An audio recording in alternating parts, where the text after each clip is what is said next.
The elders warned her to stop feeding the dead. They said the dead do not eat, and that when a bowl is emptied by unseen hands, it is never the one you are mourning that comes to the table. Adaeze did not listen. In the village of Umiaro, she continued cooking for her husband long after he was buried. Not because she was mad, not because grief had taken her reason, but because every evening when she set his bowl at the table and cooked his favorite meal, egusi soup, thick with smoked fish, the way only she knew how, she felt him near. On the 7th night, the bowl was empty. Emeka had been a good man, a quiet man, a man who laughed with his whole body and called his wife Adankem, my own Ada, in a way that made the world feel smaller and safer. He died on a Tuesday, a short illness, the kind that takes the strong ones quickly, as if the earth grows impatient with certain souls. The funeral ended in 3 days. The compound was swept. The mourners left. But Adaeze could not leave him. At first it was harmless. She kept his wrapper folded on the chair where he always sat. She spoke to it in the mornings. She told it about her day. One evening, while cooking egusi, not for him, she told herself, the smell rose and memory followed. She remembered how Emeka used to appear in the kitchen doorway, already smiling, already tasting the food before it reached his mouth. Without thinking, she set a bowl for him.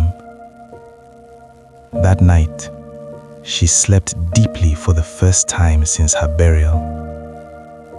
So she did it again and again. Neighbors stopped accepting food from her house. Children were called indoors when she passed. Her sister begged her to stop. And then Mama Chidimma came, the oldest woman in the compound whose eyes had watched generations come and go. She warned Adaeze that whatever was coming to eat that food was wearing her husband's hunger, but it was not her husband. Adaeze thanked her, closed the door, and began to cook. The signs came slowly, as they always do. First, the soup began to finish faster than one bowl should. She told herself she had poured too little. Then the kitchen began to feel cold at night, no matter how long the fire burned. Then the chair moved. Emeka's chair was pulled closer to the table. She told herself it was the wind. There were no windows open. After the 7th night, after she found the bowl wiped clean in a way no rat or breeze could explain, she noticed a smell in the compound. Faint, familiar. It was Emeka's smell. Not perfume, not memory. The living scent of his skin after a long day. It was coming from the chair. Adaeze sat on the floor and wept. Not from fear. She wept because she was glad. And that gladness, the open, desperate welcoming of grief, is what the old ones always warned against. Because there are things that wait between the living and the dead, and they cannot cross unless they are invited. That night, she heard footsteps in the compound. Slow, deliberate, the exact rhythm of Emeka's walk, with the left foot landing heavier than the right. She lay still in the darkness.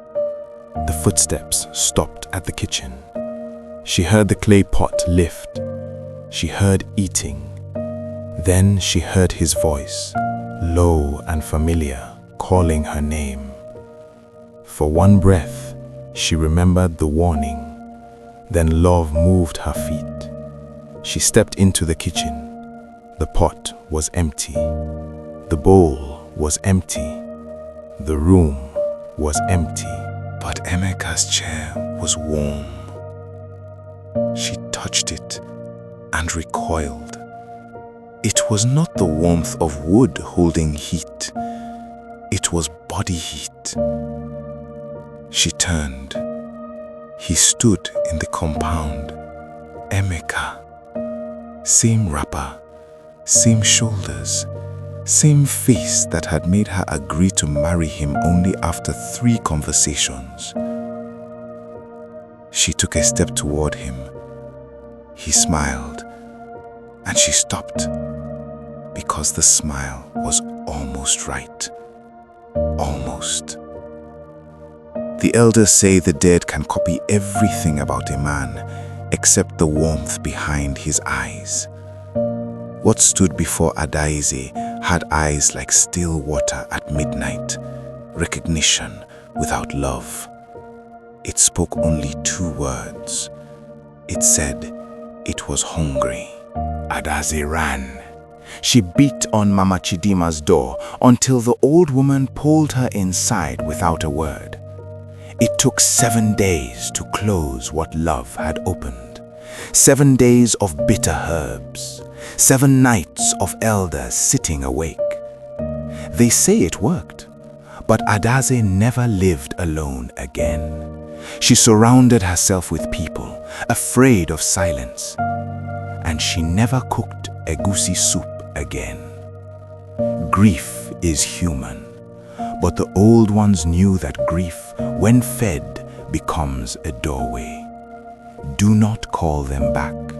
Do not set a place for them. Not because the dead do not love us, but because love in the wrong hands is just another hunger.